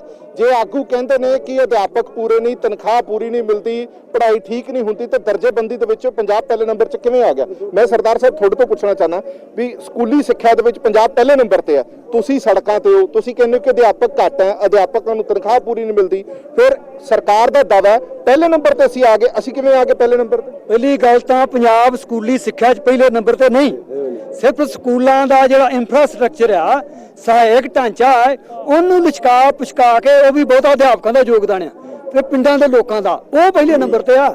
ਜਿਹੜੀ ਕੁਆਲੀਟੇਟਿਵ ਐਜੂਕੇਸ਼ਨ ਆ ਉਹ 27ਵੇਂ ਨੰਬਰ ਤੇ ਆ। ਇਸ ਕਰਕੇ ਕਦੀ ਭੁਲੇਖਾ ਨਹੀਂ ਚਾਹੀਦਾ ਵੀ ਪਹਿਲੇ ਨੰਬਰ ਤੇ ਕੀ ਆ, ਜੋ ਹੈਗਾ, ਜੋ 27ਵੇਂ ਨੰਬਰ ਤੇ ਆ ਉਹ ਵੀ ਹੈਗਾ। ਅਗਲਾ ਸਵਾਲ ਦੱਸੋ ਜੀ। ਸਵਾਲ ਇਹ ਹੈ ਕਿ ਹੁਣ ਤੁਸੀਂ ਜਿਵੇਂ ਸੜਕਾਂ ਤੇ ਹੈਗੇ ਹੋ, 4.5 ਸਾਲ ਨਿਕਲ ਗਏ, 6 ਮਹੀਨੇ ਰਹਿ ਗਏ, ਹੁਣ ਤੁਸੀਂ ਜ਼ੋਰ ਇਸ ਕਰਕੇ ਜ਼ਿਆਦਾ ਲਾ ਰਹੇ ਹੋ ਕਿ ਜਾਂਦੇ ਜਾਂਦੇ ਸਰਕਾਰ ਸ਼ਾਇਦ ਤੁਹਾਡਾ ਕੰਮ ਕਰ ਜੇ, ਕਿਉਂਕਿ ਅੱਗੋਂ ਪਾਰਟੀ ਨੇ ਵੋਟਾਂ ਵੀ ਤਾਂ ਲੈਣੀਆਂ। ਇਹ ਤੁਹਾਨੂੰ ਹੁਣ ਹੋਪ ਹੈਗੀ ਹੈ ਕਿ ਆਖਰੀ 6 ਮਹੀਨੇ ਦੇ ਵਿੱਚ ਜ਼ੋਰ ਲਾ ਲਈਏ, ਜਾਂਦੀ ਸਰਕਾਰ ਤੁਹਾਡਾ ਕੰਮ ਕਰ ਜੇਗੀ? ਵੈਸੇ ਸਾਂਝਾ ਅਧਿਆਪਕ ਮੋਰਚਾ ਸਦਾ ਹੀ ਲੜਨ ਵਾਲਾ, ਔਰ ਅਸੀਂ ਲੜਾਈ 18 ਦੇ ਵਿੱਚ ਤੁਸੀਂ ਸਾਰੇ ਜਾਣਦੇ ਜੇ, ਉਦੋਂ ਤੋਂ ਕੋਈ 6 ਮਹੀਨੇ ਨਹੀਂ ਸਰਿੰਦੇ। ਅਸੀਂ ਹਰੇਕ ਸਰਕਾਰ ਨਾਲ ਹੱਕ ਸੱਚ ਦੀ ਲੜਾਈ, ਖਾਸ ਕਰਕੇ ਲੋਕਾਂ ਦੀ, ਜਿਹੜੇ ਬੱਚੇ ਪੜ੍ਹਦੇ ਸਕੂਲਾਂ 'ਚ, ਉਹਨਾਂ ਦੀ ਲੜਾਈ ਅੱਗੇ ਲੈ ਕੇ ਜਾਂਦੇ ਆ। ਇਹ ਠੀਕ ਆ, ਪਿਛਲੇ ਸਮੇਂ ਸਾਨੂੰ ਲਾਰੇ ਲਾਉਂਦੇ ਰਹੇ ਆ, ਹੁਣ ਸਾਨੂੰ ਲੱਗਦਾ ਵੀ ਲਾਰਿਆਂ ਤੋਂ ਭੱਜਣ ਨਹੀਂ ਦੇਣਾ, ਹੁਣ ਅਸੀਂ ਇਹਨੂੰ ਅੱਗੇ ਲਾ ਕੇ ਭਜਾਉਣਾ। ਸਿੱਖਿਆ ਮੰਤਰੀ ਇਸ ਵੇਲੇ ਇੱਕ ਰਬੜ ਦੀ ਮੋਹਰ ਆ, ਸ਼ਾਇਦ ਉਹਦੇ ਨਾਲੋਂ ਵੀ ਨੀਵਾਂ। ਇਤਿਹਾਸ 'ਚ ਕਦੀ ਇਦਾਂ ਦਾ ਸਿੱਖਿਆ ਮੰਤਰੀ ਨਹੀਂ ਵੇਖਿਆ ਜਿਹੜਾ ਤਰਲੇ ਲੈਂਦਾ ਹੋਵੇ ਅਫਸਰ ਦੇ ਆਪਣੇ ਕੰਮ ਕਰਾਉਣ ਲਈ। ਇਹ ਸਾਡੇ ਅੱਖੀਂ ਵੇਖਣ ਦੀਆਂ ਗੱਲਾਂ ਨੇ ਵੀ ਜਿਹਦੀ ਅਫਸਰ ਪਰਵਾਹ ਨਾ ਕਰੇ। ਸੋ ਇਹ ਇਹਨਾਂ ਮੰਤਰੀਆਂ ਨੂੰ ਸਿਖਾਉਣਾ ਵੀ ਮੰਤਰੀਸ਼ਿਪ ਕੀ ਹੁੰਦੀ ਆ। ਕੱਚੇ ਅਧਿਆਪਕ 5000 ਤੇ ਇਸ ਜ਼ਮਾਨੇ ਤਨਖਾਹ, NSQ ਪੜੇ 12,000 ਤਨਖਾਹ, 25 ਕੰਪਨੀਆਂ ਨੂੰ ਠੇਕਾ ਉਹਨਾਂ ਦਾ, ਉਹ ਕੰਪਨੀਆਂ ਕੀ ਕਰਦੀਆਂ ਵਿੱਚ? 100 ਕੰਪਨੀ NSQ। ਸਵਾਲ ਇਹ ਖੜਾ ਹੁੰਦਾ ਕਿ ਸਰਕਾਰ ਜਦੋਂ ਵਾਰ-ਵਾਰ ਕਹਿੰਦੀ ਹੈ ਕਿ ਸਾਡੇ ਖਜ਼ਾਨੇ ਖਾਲੀ ਨੇ, ਸਾਡੇ ਕੋਲ ਪੈਸਾ ਹੀ ਨਹੀਂ ਹੈ, ਤਾਂ ਤਨਖਾਹਾਂ ਕਿਵੇਂ ਪੂਰੀਆਂ ਦਿੱਤੀਆਂ ਜਾ ਸਕਦੀਆਂ? ਸਰਕਾਰ ਕਹਿੰਦੀ ਹੈ ਕਿ ਪੈਸਾ ਹੈ ਹੀ ਨਹੀਂ ਹੈ, ਜਿੰਨਾ ਕੁ ਪੈਸਾ ਹੈਗਾ ਉਹ ਸਾਰਾ ਲੱਗ ਰਿਹਾ, ਫਿਰ ਤਨਖਾਹਾਂ ਕਿਵੇਂ ਦਿੱਤੀਆਂ ਜਾ ਸਕਦੀਆਂ ਨੇ ਜਾਂ ਪੱਕਾ ਕਿਵੇਂ ਕੀਤਾ ਜਾ ਸਕਦਾ? ਸਰ ਗੱਲ ਤਾਂ ਇਸ ਤਰ੍ਹਾਂ ਹੈ, ਜਦੋਂ ਸਰਕਾਰ ਹੋਰ ਕੰਮਾਂ ਤੇ ਜਿਹੜੇ ਕਿੰਨੀ ਕਰਪਸ਼ਨ ਹੋ ਰਹੀ ਹੈ, ਕਿੰਨੇ ਹੋਰ ਜਿਹੜੇ ਮੰਤਰੀਆਂ ਦੇ ਬੇਟਿਆਂ ਨੂੰ ਜਿਹੜੀਆਂ ਤਹਿਸੀਲਦਾਰਾਂ ਦੀਆਂ DSP ਦੀਆਂ ਪੋਸਟਾਂ ਦਿੱਤੀ ਜਾ ਰਹੀਆਂ, ਇਹਨਾਂ ਕੰਮਾਂ ਨੂੰ ਪੱਕਾ ਤੁਸੀਂ ਕਿਉਂ ਨਹੀਂ ਕਰਦੇ, ਕਿਉਂ ਨਹੀਂ ਨੋਟੀਫਿਕੇਸ਼ਨ ਕਰਦੇ? 2016 ਦਾ ਨੋਟੀਫਿਕੇਸ਼ਨ ਇਹਨੇ ਕਿਹਾ ਸੀ ਅਸੀਂ ਕਰਾਂਗੇ, ਆਉਂਦੇ ਹੀ ਉਹ ਹਾਲ ਤੱਕ ਮੇਰੇ ਖਿਆਲ 4.5 ਸਾਲ ਹੋ ਗਏ, ਉਹ ਨੋਟੀਫਿਕੇਸ਼ਨ ਜਿਹੜੇ ਪੱਕੇ ਕਰਨ ਦਾ ਨਹੀਂ ਕੀਤਾ। ਇਹ ਸਾਥੀ ਸਾਡੇ ਪਹਿਲਾਂ ਨਾਲ 18 ਦੇ ਵਿੱਚ ਸਾਡੇ ਨਾਲ ਲੜ ਰਹੇ ਸੀ, ਉਸ ਦਿਨ ਦੇ ਲਾਰੇ ਲਾ ਰਹੇ ਹਨ। ਬਿਲਕੁਲ ਸਭ ਤੋਂ ਵੱਡਾ ਜਿਹੜਾ ਯੋਗਦਾਨ ਹੈ ਸਿੱਖਿਆ ਸਕੱਤਰ ਦਾ ਹੈਗਾ। ਮੈਂ ਤੁਹਾਨੂੰ ਦੱਸ ਦਿਆਂ, 18 ਦੇ ਵਿੱਚ ਹਜ਼ਾਰਾਂ ਦੀ ਗਿਣਤੀ 'ਚ ਵਿਕਟੇਮਾਈਜ਼ ਹੋਏ ਸੀ। ਵਿਕਟੇਮਾਈਜ਼ ਕਿਉਂ ਹੋਈ ਸੀ? ਕਿਉਂਕਿ 40,000 ਤੋਂ ਲੈ ਕੇ 40,000 ਲੈਂਦੇ ਅਧਿਆਪਕਾਂ ਨੂੰ 15,000 ਤੇ ਲੈ ਆਏ ਸੀ ਇਹ। ਮੇਰੇ ਕੋਲ ਹਜ਼ਾਰਾਂ ਦੇ ਵਿੱਚ ਸਾਡੇ ਸਾਥੀ ਜਿੰਨੇ ਸਾਰੇ ਖੜੇ ਵਿਕਟੇਮਾਈਜ਼ ਹੋ ਗਏ ਸੀ ਦੂਰ ਇਹ ਸਕੂਲ ਦੇ ਵਿੱਚ ਵੜਦੇ ਸੀ ਬਈ ਆਹ ਬੰਦਾ ਖੜਾ ਤੇਰੇ ਜੁਆਇਨ ਕਰਨ ਵਾਲਾ, ਬੀਬੀ ਜਾਂ ਤਾਂ ਲਾਇਕ ਕਰ ਦੇ ਨਹੀਂ ਤਾਂ ਗੁਰਦਾਸਪੁਰ ਚੱਲ। ਪਰ ਪੋਰਟਲ 'ਚ ਤਾਂ ਤੁਸੀਂ ਹਾਜ਼ਰੀ ਭਰੀ ਨਾ, ਫਿਰ ਇਹ ਤੁਸੀਂ ਮੰਨਿਆ ਕਿ ਹਾਂ ਸਾਨੂੰ 16,000 ਦਿਓ ਤੁਸੀਂ ਕਰਨ ਨੂੰ ਤਿਆਰ, ਫਿਰ ਹੁਣ ਨਾਰਾਜ਼ਗੀ ਕਿਉਂ ਹੈ ਤੁਹਾਨੂੰ? ਸਰ ਬਿਲਕੁਲ ਉਸ ਟਾਈਮ ਵੀ ਲੜਾਈ ਲੜੀ, ਅਸੀਂ ਸਾਰੇ ਵਿਕਟੇਮਾਈਜ਼ ਹੋਏ ਆ। ਅਸੀਂ 400 ਕਿਲੋਮੀਟਰ ਤੇ ਟ੍ਰਾਂਸਫਰ ਹੋਈਆਂ। ਉਹ ਲੋਕਾਂ ਦੇ ਗਲ ਤੇ ਚਾਕੂ ਰੱਖ ਕੇ ਉਹ ਮੈਡਮਾਂ ਦੇ ਜਿਹੜੇ 1000 ਬੰਦਾ ਵਿਕਟੇਮਾਈਜ਼ ਹੋਇਆ ਸੀ। ਉਹ ਵਿਕਟੇਮਾਈਜੇਸ਼ਨ ਬਾਅਦ ਦੇ ਵਿੱਚ ਅਸੀਂ ਪ੍ਰੈਸ਼ਰ ਪਾ ਕੇ ਸਰਕਾਰ ਨੂੰ ਰੱਦ ਕੀਤੀਆਂ। ਇੱਕ ਲਾਈਨ ਦੇ ਵਿੱਚ ਪਹਿਲਾਂ ਰੱਦ ਕੀਤੀਆਂ, ਇਹ ਸਿੱਖਿਆ ਸਕੱਤਰ ਨੇ ਬਹਾਨੇ ਲਾ ਕੇ ਉਹ ਰੱਦ ਨਹੀਂ ਹੋਣ ਦਿੱਤੀਆਂ। ਬਾਅਦ ਦੇ ਵਿੱਚ ਅਸੀਂ ਜਦੋਂ ਪ੍ਰੋਟੈਸਟ ਕੀਤਾ ਵੀ ਇਹਨੂੰ ਇੱਕ ਲਾਈਨ 'ਚ ਆਰਡਰ ਕਰੋ, ਇੱਕ ਲਾਈਨ 'ਚ ਆਰਡਰ ਹੋਇਆ ਉਹਨੂੰ ਰੱਦ ਕਰਨ ਦਾ, ਪਰੰਤੂ ਹੱਦ ਤੱਕ ਲਾਗੂ ਨਹੀਂ ਹੋਇਆ। ਮੁੜ ਕਹੀ ਜਾਂਦੇ ਸਾਨੂੰ ਦਿਓ ਵਿਕਟੇਮਾਈਜੇਸ਼ਨ ਦਾ ਕੋਈ ਲਿਖਤੀ ਦਿਓ। ਸਾਰਾ ਕੁਝ ਪਤਾ ਸਿੱਖਿਆ ਸਕੱਤਰ ਨੂੰ ਵੀ ਕਿੰਨੀਆਂ ਵਿਕਟੇਮਾਈਜੇਸ਼ਨ ਹੈ ਔਰ ਆਰਡਰ ਹੋਏ ਆ, 1 ਲਾਈਨ ਆਰਡਰ ਹੋਏ ਆ, ਨਹੀਂ ਕਰ ਰਹੇ ਰੱਦ। ਉਸ ਤੋਂ ਬਾਅਦ ਬਿਲਕੁਲ ਨਹੀਂ ਲਾਗੂ ਕਰ ਰਹੇ। ਤੁਹਾਨੂੰ ਲੱਗਦਾ ਕਿ ਸਰਕਾਰ ਨਹੀਂ ਕਰ ਰਹੀ ਹੈ, ਸਕੱਤਰ ਨਹੀਂ ਕਰ ਰਹੇ? ਦੋਵੇਂ ਚੀਜ਼ਾਂ 'ਚ ਫਰਕ ਹੈ ਨਾ। ਬਿਲਕੁਲ ਜਿਹੜਾ ਮੇਰੇ ਖਿਆਲ ਮੰਤਰੀ ਹੈਗਾ, ਮੰਤਰੀ ਤਾਂ ਮਤਲਬ ਸਿੱਖਿਆ ਸਕੱਤਰ ਸੁਣਦਾ ਨਹੀਂ। ਅਸੀਂ ਤਾਂ ਕੱਲ ਦੇਖ ਲਿਆ ਉਹ ਥੱਲੇ ਪੌੜੀਆਂ ਚੜ੍ਹਨੇ ਹਾਕਾ ਮਾਰਦਾ ਰਿਹਾ, ਉਹਨੇ ਗੱਲ ਸੁਣੀ। ਮੈਨੂੰ ਤਾਂ ਇਹ ਲੱਗਦਾ ਹੈ ਬਈ ਸਾਰੀ ਪਾਵਰ ਸਿੱਖਿਆ ਸਕੱਤਰੀ ਪਾਸ ਹੈ। ਮੁੱਖ ਮੰਤਰੀ ਮੇਰੇ ਖਿਆਲ ਆਪਣੇ ਵਜ਼ੀਰਾਂ ਨੂੰ ਨਹੀਂ ਮਿਲਦਾ, ਉਹ ਸਾਰਾ ਕੁਝ ਬਿਊਰੋਕ੍ਰੇਸੀ ਕਰ ਰਹੀ ਹੈ। ਸਾਰਾ ਜਿਹੜੇ ਰਾਜ ਅੱਜ ਬਿਊਰੋਕ੍ਰੇਸੀ ਚਲਾ ਰਹੀ ਹੈ, ਨਾ MLA ਨਾ MP ਕੋਈ ਨਹੀਂ ਚਲਾ ਰਹੀ, ਇਸੇ ਕਰਕੇ ਬਗਾਵਤ ਇਹਨਾਂ 'ਚ ਹੋਈ ਪਈ ਹੈ। ਠੀਕ ਹੈ, ਇਹੀ ਐਲੀਗੇਸ਼ਨ ਜਿਹੜੇ ਕਾਂਗਰਸ ਦੇ ਬੜੇ ਸਾਰੇ ਵਿਧਾਇਕ ਨੇ, ਜਿਹੜੇ ਮੰਤਰੀ ਨੇ, ਉਹ ਵੀ ਲਾਉਂਦੇ ਨੇ ਕਿ ਅਫਸਰ ਹੀ ਸਰਕਾਰ ਚਲਾ ਰਹੇ ਨੇ। ਇਹਨਾਂ ਦਾ ਗੁੱਸਾ ਸਰਕਾਰ ਦੇ ਪ੍ਰਤੀ ਤਾਂ ਹੈ ਹੀ ਹੈ, ਪਰ ਨਾਲ ਹੀ ਨਾਲ ਸਿੱਖਿਆ ਸਕੱਤਰ ਦੇ ਪ੍ਰਤੀ ਵੀ। ਤੁਹਾਨੂੰ ਦ੍ਰਿਸ਼ ਦਿਖਾਉਂਦੇ ਆ ਕਿ ਜਿਹੜਾ ਅੱਜ ਮੋਹਾਲੀ ਦੇ ਵਿੱਚ ਇਹਨਾਂ ਨੇ ਧਰਨਾ ਲਾਇਆ ਹੋਇਆ, ਇਹ ਖਾਸ ਗੱਲ ਇਹ ਹੈ ਕਿ ਇਹ ਲੋਕ ਨੇ ਜਿਹੜੇ ਲੰਬੇ ਸਮੇਂ ਤੋਂ ਪ੍ਰੋਟੈਸਟ ਕਰ ਰਹੇ ਨੇ। ਤੁਹਾਨੂੰ ਲਗਾਤਾਰ ਤਸਵੀਰਾਂ ਦਿਖਾ ਰਹੇ ਹਾਂ, ਇਹ ਉਹ ਲੋਕ ਨੇ ਜਿਹੜੇ ਸਰਕਾਰ ਜਦੋਂ ਕਹਿੰਦੀ ਸੀ ਕਿ ਜਦੋਂ ਅਸੀਂ ਆਏ ਅਸੀਂ ਨਾਲ ਦੀ ਨਾਲ ਤੁਹਾਨੂੰ ਪੱਕਾ ਕਰ ਦਾਂਗੇ। ਇਹ ਨਾਲ ਹੀ ਤੁਹਾਨੂੰ ਇੱਕ ਹੋਰ ਇੱਕ ਵਧੀਆ ਪੋਸਟਰ ਦਿਖਾਉਂਦੇ ਆ ਇਧਰਲੇ ਪਾਸੇ ਲਿਖਿਆ ਹੋਇਆ ਕੈਪਟਨ ਇੱਕ ਹੀ ਹੁੰਦਾ। ਇਹ ਕੈਪਟਨ ਇੱਕ ਹੀ ਹੁੰਦਾ ਤੇ ਥੱਲੇ ਇਹ ਅਧਿਆਪਕ ਬੈਠੇ ਨੇ। ਜੇ ਇਹਨਾਂ ਅਧਿਆਪਕਾਂ ਦਾ ਕਪਤਾਨ ਇਦਾਂ ਦਾ ਤਾਂ ਮੈਨੂੰ ਲੱਗਦਾ ਨਹੀਂ ਕਿ ਸ਼ਾਇਦ ਅਗਲੀ ਵਾਰੀ ਕਪਤਾਨ ਨੂੰ ਇਹ ਲਾਈਕ ਕਰਨਗੇ। ਖਾਸ ਤੌਰ ਤੇ ਇਹ ਲੋਕ ਜਿਹੜੇ ਲੰਬੇ ਸਮੇਂ ਤੋਂ ਇੱਥੇ ਆਏ ਹੋਏ ਨੇ। ਕਿੱਥੋਂ ਆਏ ਜੀ ਤੁਸੀਂ? ਹੁਸ਼ਿਆਰਪੁਰ ਤੋਂ। ਅੱਛਾ, ਇਹ ਕੀ ਤੁਹਾਨੂੰ ਲੱਗਦਾ ਕਿ ਸਰਕਾਰ ਦੀ ਵਾਰ-ਵਾਰ ਸਰਕਾਰ ਕਹਿੰਦੀ ਕਿ ਤੁਹਾਡੀਆਂ ਜਿਹੜੀਆਂ ਜੈਨੂਇਨ ਡਿਮਾਂਡਸ ਨੇ ਉਹ ਅਸੀਂ ਮੰਨਾਂਗੇ, ਨਜਾਇਜ਼ ਨਹੀਂ ਮੰਨਾਂਗੇ? ਨਜਾਇਜ਼ ਵੀ ਕੋਈ ਡਿਮਾਂਡ ਹੈ? ਸਰ ਤੁਸੀਂ ਬਹੁਤ ਭਲੀ ਭਾਂਤ ਜਾਣਦੇ ਆ, ਕੋਈ ਵੀ ਪੜ੍ਹਿਆ ਲਿਖਿਆ ਵਰਗ ਇਸ ਤਰ੍ਹਾਂ ਦੀ ਕੋਈ ਨਜਾਇਜ਼ ਮੰਗ ਨਹੀਂ ਰੱਖਦਾ ਹੁੰਦਾ। ਇੱਥੇ ਜੋ ਵੀ ਕੋਈ ਆਇਆ ਕੋਈ ਅਨਪੜ੍ਹ ਲੋਕ ਨਹੀਂ ਹੋਣਗੇ, ਸਾਰੇ ਪੜ੍ਹੇ ਲਿਖੇ ਲੋਕ ਨੇ। ਬੜੇ ਚੰਗੀ ਤਰ੍ਹਾਂ ਉਹ ਗਰਾਊਂਡ ਨਾਲ ਜੁੜੇ ਹੋਏ ਆ, ਬੱਚਿਆਂ ਨਾਲ ਜੁੜੇ ਹੋਏ ਆ, ਦੇਸ਼ ਦੇ ਭਵਿੱਖ ਨਾਲ ਜੁੜੇ ਹੋਏ ਆ। ਪਰ ਇਹ ਕੁਛ ਇੱਕ ਲੋਕ ਜੋ ਉਹਨਾਂ ਨੂੰ ਸਰਕਾਰਾਂ ਨੂੰ ਗੁੰਮਰਾਹ ਕਰਕੇ ਸਾਡੇ ਦੇਸ਼ ਦਾ ਜਿਹੜਾ ਭਵਿੱਖ ਆ ਉਹਨੂੰ ਖਰਾਬ ਕਰਨ ਵਿੱਚ ਲੱਗੇ ਹੋਏ। ਕਿਉਂਕਿ ਇਹ ਸਿੱਧਾ ਅਸਰ ਇਹਦਾ ਸਕੂਲੀ ਵਿੱਦਿਆ ਤੇ ਪੈਂਦਾ, ਬੱਚਿਆਂ ਤੇ ਪੈਂਦਾ। ਅੱਜ ਉਹ ਬੱਚੇ ਦੇਖ ਰਹੇ ਹੋਣਗੇ ਕਿ ਸਾਡੇ ਅਧਿਆਪਕ ਸੜਕਾਂ ਤੇ ਨੇ, ਸੜਕਾਂ ਤੇ ਧੱਕੇ ਖਾ ਰਹੇ ਨੇ ਆਪਣੇ ਹੱਕਾਂ ਨੂੰ ਲੈ ਕੇ, ਆਪਣੀਆਂ ਮੰਗਾਂ ਨੂੰ ਲੈ ਕੇ, ਤਾਂ ਸਹਿਜੇ ਹੀ ਉਸ ਦਾ ਅਸਰ ਹੈ ਜਿਹੜਾ ਉਹਨਾਂ ਬੱਚਿਆਂ ਤੇ ਜ਼ਰੂਰ ਪੈਂਦਾ। ਇਹ ਖਾਸ ਤੌਰ ਤੇ ਸੰਯੁਕਤ ਅਧਿਆਪਕ ਮੋਰਚਾ ਲੰਬੇ ਸਮੇਂ ਤੋਂ ਪਟਿਆਲਾ ਦੇ ਵਿੱਚ ਵਾਰ-ਵਾਰ ਉੱਥੇ ਘੇਰਨ ਦੀ ਕੋਸ਼ਿਸ਼ ਕਰਦੇ ਨੇ, ਉੱਥੇ ਡਾਂਗਾ ਪੈਂਦੀਆਂ, ਉੱਥੇ ਲਾਠੀ ਚਾਰਜ ਹੁੰਦਾ। ਫਿਰ ਅੱਜ ਮੋਹਾਲੀ ਆਏ ਨੇ, ਖਾਸ ਤੌਰ ਤੇ 6 ਮਹੀਨੇ ਜਦੋਂ ਸਰਕਾਰ ਦੇ ਰਹਿ ਗਏ ਨੇ ਤਾਂ ਇਹ ਸਮਝਦੇ ਨੇ ਕਿ ਕਾਲੇ ਕੱਪੜੇ ਪਾਏ ਨੇ। ਪਿੱਛੇ ਦੇਖੋ ਤੁਸੀਂ, ਸਰਕਾਰ ਸਕੂਲਾਂ ਦੇ ਬੱਚਿਆਂ ਦੀ ਪ੍ਰੀਖਿਆ ਫੀਸ ਮਾਫ ਕਰੋ, ਇਹ ਵੀ ਸਮਝ ਲੈਂਦੇ ਵੀ ਆਹ ਕੀ ਚੀਜ਼ ਹੈ ਜੀ, ਆਹ ਤੁਸੀਂ ਕਿਉਂ ਪਾਇਆ ਹੋਇਆ ਜੀ? ਤੁਸੀਂ ਸਾਰੇ ਜਣੇ ਜਾਣਦੇ ਆ ਜੀ ਕਿ ਸਰਕਾਰ ਨੇ ਪਿਛਲੀ ਵਾਰੀ ਇੱਕ ਡਰਾਮਾ ਕੀਤਾ। ਕੀ ਕੀਤਾ ਕਿ ਗਰੀਬ ਬੱਚਿਆਂ ਕੋਲ ਜਿਹੜਾ ਨਾ ਪ੍ਰੈਸ਼ਰ ਬਣਾ ਕੇ 2-4 ਦਿਨ ਸਕੂਲ ਖੋਲ ਕੇ ਉਹਨਾਂ ਦੇ ਮਾਪਿਆਂ ਕੋਲੋਂ ਫੀਸ ਲੈ ਲਈ ਗਈ ਆ। ਹੁਣ ਜਦ ਕਿ ਅਸੀਂ ਸਾਰੇ ਜਣੇ ਜਾਣਦੇ ਆ ਕਿ ਨਾ ਤਾਂ 10ਵੀਂ ਦੇ ਪੇਪਰ ਹੋਏ ਆ, ਨਾ +2 ਦੇ ਪੇਪਰ ਹੋਏ ਆ। ਰਿਜ਼ਲਟ ਡਿਕਲੇਅਰ ਕਰ ਦਿੱਤਾ ਗਿਆ, ਕੋਈ ਪ੍ਰਿੰਟਿੰਗ ਨਹੀਂ ਹੋਈ, ਕੋਈ ਸੈਂਟਰ ਨਹੀਂ ਲੱਗਿਆ। ਸੋ ਹੁਣ ਸਰਕਾਰ ਨੂੰ ਚਾਹੀਦਾ ਹੈ ਸੀ ਕਿ ਰਿਜ਼ਲਟ ਡਿਕਲੇਅਰ ਦੇ ਨਾਲੇ ਉਹਨਾਂ ਗਰੀਬ ਬੱਚਿਆਂ ਦਾ ਜਿਨ੍ਹਾਂ ਦੇ ਮਾਪਿਆਂ ਨੇ ਬੜਾ ਤੰਗੀ ਵਿੱਚ ਪੈਸਾ ਇਕੱਠਾ ਕਰਕੇ ਜਿਹੜਾ ਬੋਰਡ ਨੂੰ ਫੀਸ ਦਿੱਤੀ ਸੀ, ਪ੍ਰੀਖਿਆ ਫੀਸ, ਉਹ ਵਾਪਸ ਕਰਨਾ ਚਾਹੀਦਾ। ਔਰ ਅੱਜ ਜਿਹੜੇ ਸਾਡੇ ਕ੍ਰਿਸ਼ਨ ਕੁਮਾਰ ਕੀ ਕਰ ਰਹੇ ਆ, ਉਹ ਜਿੱਦਾਂ ਕਹਿ ਰਹੇ ਨਾ ਕਿ ਇੱਕਦਮ ਬਿਊਟੀ ਪਾਰਲਰ 'ਚ ਜਾ ਕੇ ਲੇਪਾ ਚੇਪੀ ਜੇ ਹੋ ਰਹੀ ਆ। ਗਰੀਬਾਂ ਲੋਕਾਂ ਦਾ ਪੈਸਾ ਆ, ਤੁਸੀਂ ਕੱਲ ਦੀ ਅਖਬਾਰ 'ਚ ਪੜ੍ਹ ਕੇ ਦੇਖ ਲਓ ਵੀ ਸਕੂਲਾਂ ਦੀ ਡਿਵੈਲਪਮੈਂਟ ਲਈ 43 ਕਰੋੜ ਰੁਪਇਆ ਬਣ ਦਿੱਤਾ ਗਿਆ, ਜਦ ਕਿ 86 ਕਰੋੜ ਰੁਪਇਆ ਜਿਹੜਾ ਆ ਉਹ ਗਰੀਬ ਮਾਪਿਆਂ ਦਾ ਹੈਗਾ ਆ, ਜਿਹੜਾ ਸਰਕਾਰ ਦੱਬ ਕੇ ਬੈਠੀ ਇਸ ਵਾਰੀ ਦਾ, ਤੇ ਇੰਨਾ ਹੀ ਪੈਸਾ ਜਿਹੜਾ ਆ ਉਹ ਪਿਛਲੀ ਵਾਰੀ ਦਾ ਦੱਬ ਕੇ ਬੈਠੀ ਆ। ਤਾਂ ਸਾਨੂੰ ਆਪਣੇ ਆਪ ਦੇਖ ਲੈਣਾ ਚਾਹੀਦਾ ਵੀ ਸਰਕਾਰ ਕਿੰਨੀ ਕੁ ਲੋਕ ਪਰ ਸਰਕਾਰ ਫਿਰ ਤਨਖਾਹਾਂ ਕਿੱਥੋਂ ਦੇਵੇ ਜੇ ਫੀਸਾਂ ਨਾ ਲਵੇ ਤਾਂ? ਸਰ ਜਿਹੜਾ ਸਰਕਾਰ ਦਾ ਅੱਗੇ ਤਨਖਾਹ ਵਾਲਾ ਸਿਸਟਮ ਹੁੰਦਾ ਨਾ ਜੀ, ਉਹ ਗਵਰਨਮੈਂਟ ਦੇ ਆਪਣਾ ਖਜ਼ਾਨੇ ਵਿੱਚ ਚੱਲਦਾ। ਇਹਨਾਂ ਦੀ ਗਰੀਬ ਬੱਚਿਆਂ ਦੀ ਫੀਸ ਅੱਗੇ 3 ਸਾਲ ਪਹਿਲਾਂ ਤਾਂ ਲਈ ਨਹੀਂ ਸੀ ਜਾਂਦੀ। ਇਹ ਜਦ ਦੇ ਕ੍ਰਿਸ਼ਨ ਕੁਮਾਰ ਹੋਣੀ ਆਏ ਨਾ, ਇਹਨਾਂ ਨੇ ਬੋਰਡ ਨੂੰ ਇੱਕ ਅਲੱਗ ਸੰਸਥਾ ਬਣਾ ਕੇ ਨਾ ਉਹਦੇ ਫੀਸ ਲੈਣੀ ਸ਼ੁਰੂ ਕਰਤੀ, ਜਦ ਕਿ ਪਹਿਲਾਂ ਇਹ ਬੱਚਿਆਂ ਦੀ ਫੀਸ ਜਿਹੜੀ ਆ ਨਾ ਜੀ ਉਹ ਪੰਜਾਬ ਭਲਾਈ ਬੋਰਡ ਜਿਹੜਾ ਦਿੰਦਾ ਹੁੰਦਾ ਸੀਗਾ। ਤੇ ਹੁਣ ਇਹਨੇ ਗਰੀਬ ਬੱਚਿਆਂ ਜਿਹੜੇ ਖਾਸ SC ਵਰਗ ਜਿਹੜਾ ਹੈ ਨਾ ਉਹਦੀ ਫੀਸ ਜਿਹੜੀ ਹੈ ਨਾ ਬਜਾਏ ਉਹ ਤੋਂ ਲੈਣ ਦੀ ਸਿਰਫ ਇੰਨੀ ਕੁ ਖੇਚਲ ਕਰਦੇ ਕਿ ਅੱਗੇ ਫਾਰਮ ਭਰ ਕੇ ਭਲਾਈ ਬੋਰਡ ਤੋਂ ਲੈਂਦੇ ਸੀ, ਹੁਣ ਇਹਨਾਂ ਨੇ ਉਹ ਸਿੱਧੀ ਜਿਹੜੀ ਆ ਮਾਪਿਆਂ ਕੋਲ ਲੈਣੀ ਸ਼ੁਰੂ ਕਰਤੀ ਆ। ਠੀਕ ਹੈ, ਬਿਲਕੁਲ ਇਹ ਇਹਨਾਂ ਦਾ ਗੁੱਸਾ, ਇਹਨਾਂ ਦਾ ਗਿਲਾ ਇਸੇ ਕਰਕੇ ਹੈਗਾ ਕਿ ਬੱਚਿਆਂ ਨੂੰ ਪੜਾਇਆ ਹੈ ਨਹੀਂ, ਆਨਲਾਈਨ ਐਗਜ਼ਾਮ ਹੋਏ ਆ ਨਹੀਂ ਹੋਏ।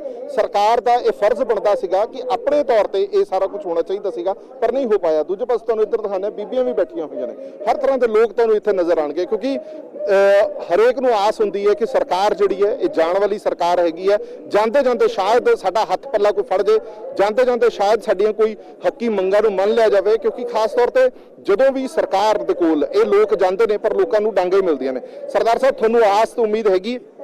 ਅਜੇ ਕੋਈ ਉਮੀਦ ਨਹੀਂ ਜੀ ਸਾਨੂੰ ਕਿਸੇ ਗੱਲ ਸੁਣਨ ਦੀ। ਸਾਡੇ ਕਨਵੀਨਰ ਗੱਲ ਕਰ ਰਹੇ ਆ, ਜੇ ਉਹਨਾਂ ਦਾ ਜੋ ਪ੍ਰੋਗਰਾਮ ਆ ਉਹਦੇ ਹਿਸਾਬ ਨਾਲ ਅੱਗੇ ਚੱਲਾਂਗੇ, ਜੇ ਜਾਣਾ ਪਿਆ ਅੱਗੇ ਵੀ ਜਾਵਾਂਗੇ।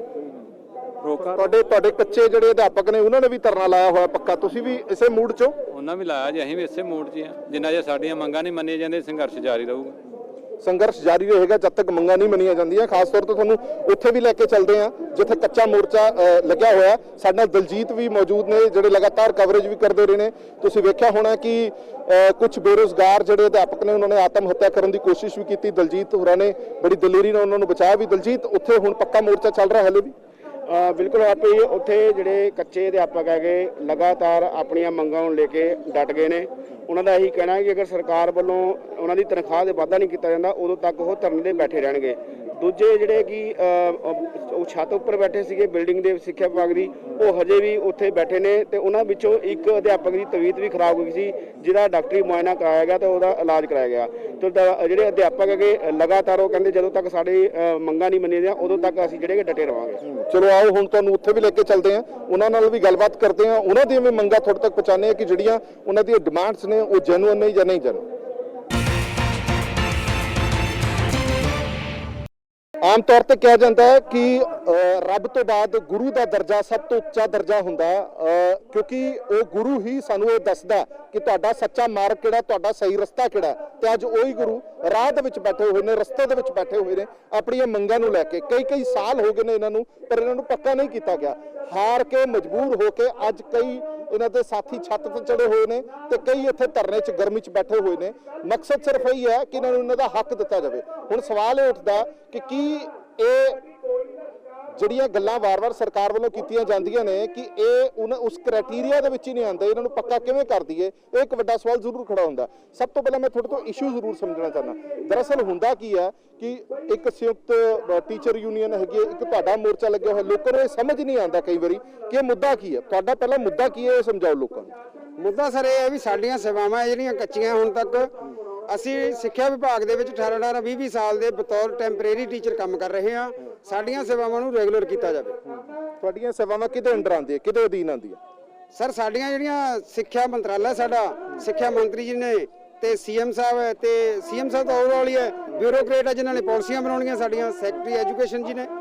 ਹਾਂਜੀ, ਤੇ ਤੁਹਾਨੂੰ ਇਹ ਵਾਅਦਾ ਕੀਤਾ ਸੀ ਸਰਕਾਰ ਨੇ ਕਿ ਤੁਹਾਨੂੰ ਪੱਕਾ ਕਰਾਂਗੇ? ਬਿਲਕੁਲ ਜੀ। 27 ਦਸੰਬਰ 2015 ਨੂੰ ਇਸੇ ਥਾਂ ਦੇ ਉੱਤੇ ਜਿੱਥੇ ਆਪਾਂ ਬੈਠੇ ਹਾਂ ਹੁਣ ਕਵਰੇਜ ਕਰ ਰਹੇ ਹੋ ਤੁਸੀਂ, ਇਸੇ ਮੋਹਾਲੀ ਦੇ ਪੂਰੇ ਮੀਡੀਆ ਨੇ ਕਵਰ ਕੀਤਾ ਸੀ। ਮੁੱਖ ਮੰਤਰੀ ਪੰਜਾਬ ਅੱਜ ਜਦੋਂ ਕਿ ਉਦੋਂ ਕੰਪੇਨਰ ਉਹਦੇ ਅੰਡਰ ਆ ਕੇ ਵੀ ਵੋਟ ਬੈਂਕ ਦੇਖਦੇ ਹੋਏ ਇੱਥੇ ਆਏ ਸੀਗੇ। ਇੱਥੇ ਆ ਕੇ ਇਹ ਵਾਅਦਾ ਕੀਤਾ ਸੀ ਸਾਰੀ ਮੀਡੀਆ ਦੇ ਵਿੱਚ ਤੇ ਪਬਲਿਕ ਦੇ ਵਿੱਚ ਕਿ ਸਾਡੀ ਗਵਰਨਮੈਂਟ ਆਉਣ ਦੇ ਉੱਤੇ ਤੁਹਾਨੂੰ ਪਹਿਲੀ ਕੈਬਨਿਟ ਦੇ ਵਿੱਚ ਪੱਕਾ ਕਰਾਂਗੇ।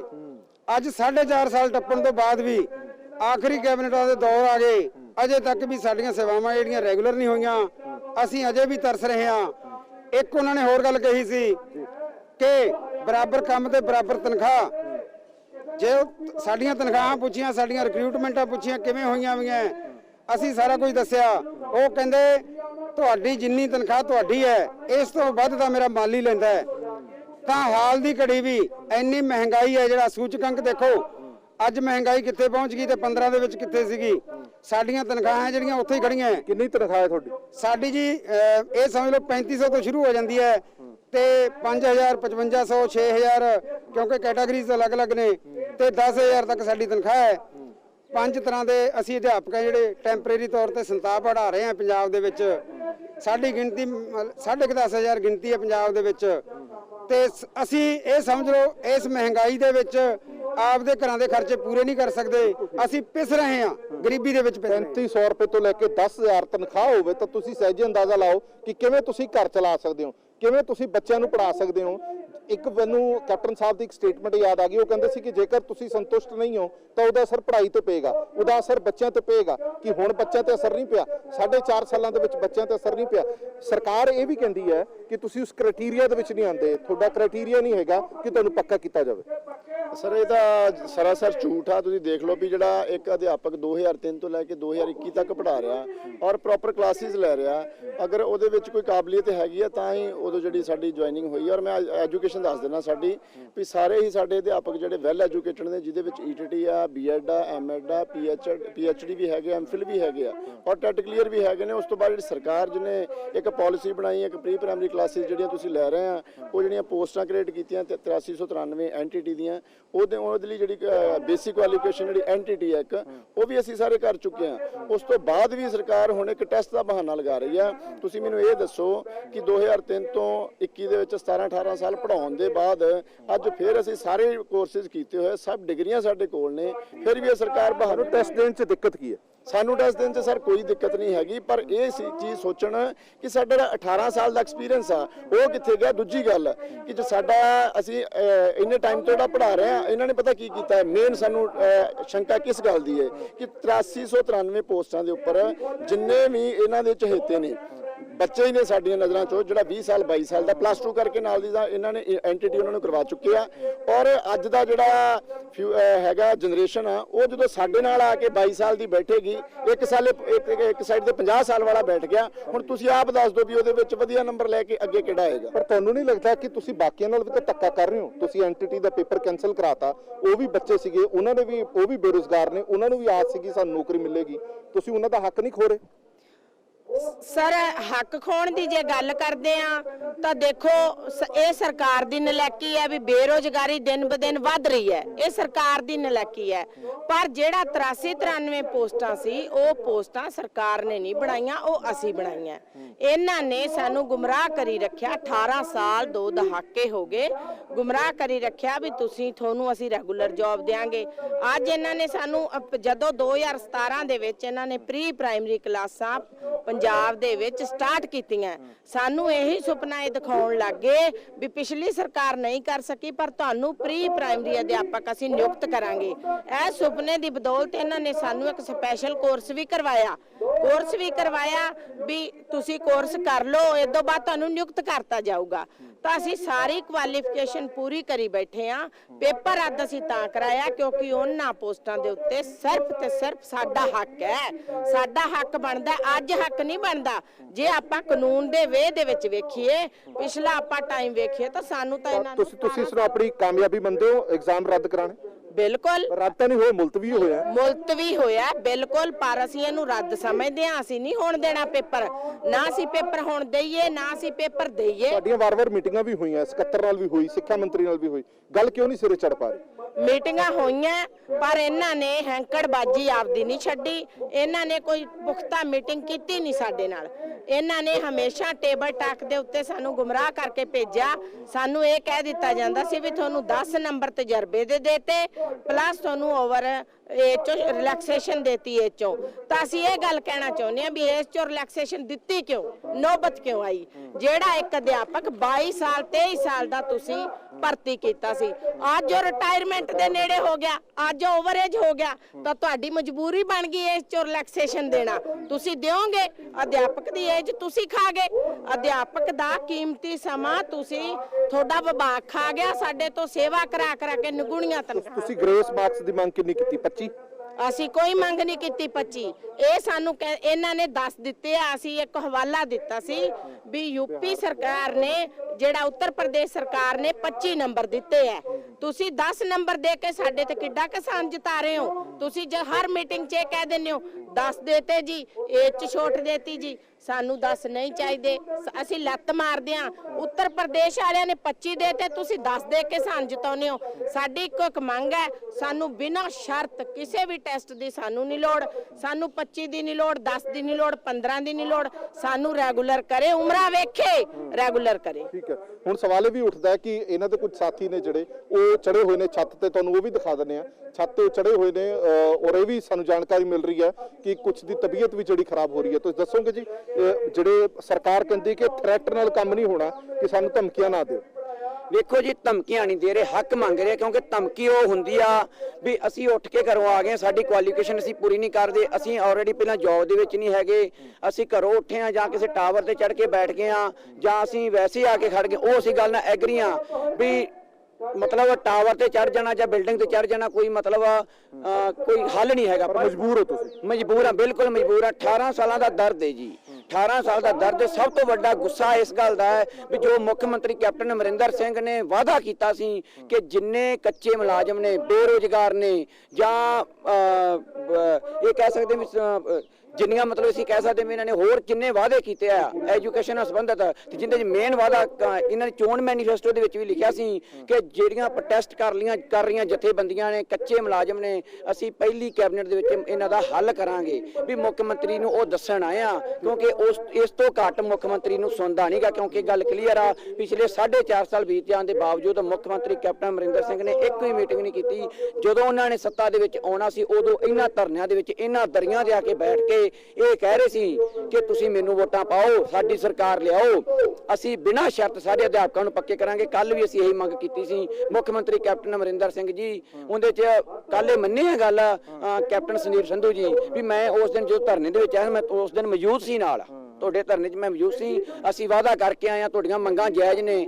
ਅਸੀਂ ਕਿਹਾ ਵੀ ਸਾਡੀਆਂ 2 ਮੰਗਾਂ ਨੇ, ਪਹਿਲੀ ਮੰਗ ਇਹ ਵੀ 6000 ਰੁਪਏ 'ਚ ਗੁਜ਼ਾਰਾ ਨਹੀਂ ਹੁੰਦਾ, ਘੱਟ ਤੋਂ ਘੱਟ 40000 ਰੁਪਏ ਤਨਖਾਹ ਕੀਤੀ ਹੈ। ਦੂਜੀ ਮੰਗ ਇਹ ਆ ਵੀ ਕੱਚੇ ਅਧਿਆਪਕ ਜਿਹੜੇ ਪਿਛਲੇ 18 ਸਾਲ ਤੋਂ ਉਹਦੀਆਂ ਸੇਵਾਵਾਂ ਨਿਭਾ ਰਹੇ ਨੇ ਸਰਕਾਰੀ ਸਕੂਲਾਂ ਦੇ ਵਿੱਚ, ਉਹਨਾਂ ਨੂੰ ਬਿਨਾਂ ਸ਼ਰਤ ਪੱਕੇ ਕੀਤਾ ਜਾਵੇ।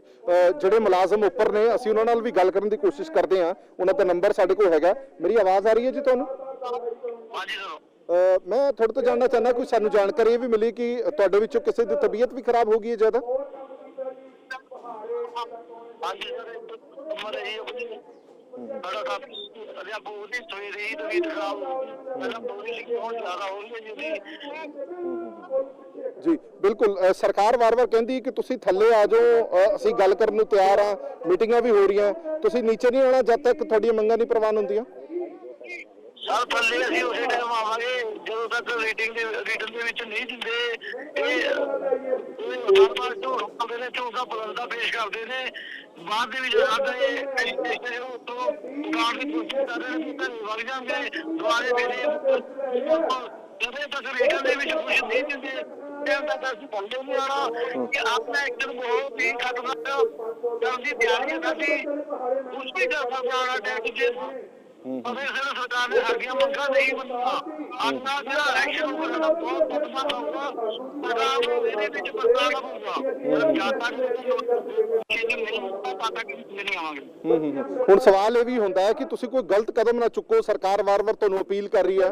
ਸਾਡੇ ਪੱਤਰਕਾਰ ਦਲਜੀਤ ਸਿੰਘ ਨੇ ਵੀ ਤੁਹਾਨੂੰ ਰੋਕਣ ਦੀ ਕੋਸ਼ਿਸ਼ ਕੀਤੀ ਸੀ ਕਿ ਕੋਈ ਗਲਤ ਕਦਮ ਨਾ ਚੁੱਕਿਆ ਜਾਵੇ ਜਿਹਦੇ ਨਾਲ ਨੁਕਸਾਨ ਬਹੁਤ ਵੱਡਾ ਹੋ ਸਕਦਾ। ਸਰਕਾਰਾਂ ਕੀ ਕੰਮ ਕਰਦੀਆਂ ਨੇ, ਸਾਡੇ 18 ਸਾਲ ਦਾ ਪ੍ਰਸਤਾਵ ਹਟਾ ਰਿਹਾ, ਸਾਡੇ ਬੱਚੇ ਹੋ ਗਏ ਨੇ, ਪਰਿਵਾਰ ਹੋ ਗਏ ਨੇ, ਦਵਾਈ ਪਾਉਣ ਦੀ ਕਮੀ ਦੇ ਕਾਰਨ ਸਾਡੇ ਪਰਿਵਾਰਾਂ ਨੂੰ ਵਿੱਚ ਧੋਖਾ ਹੋ ਗਿਆ ਨੇ। ਸਾਡੇ ਬਜ਼ੁਰਗ ਬੱਚੇ ਦੇ ਪਏ ਨੇ, ਉਹਨਾਂ ਦੀ ਦਵਾਈ ਨਹੀਂ ਲਿਆ ਸਕਦੇ, ਸਾਡੇ ਬੱਚਿਆਂ ਨੂੰ ਅਸੀਂ ਸਿੱਖਿਆ ਨਹੀਂ ਦੇ ਸਕਦੇ।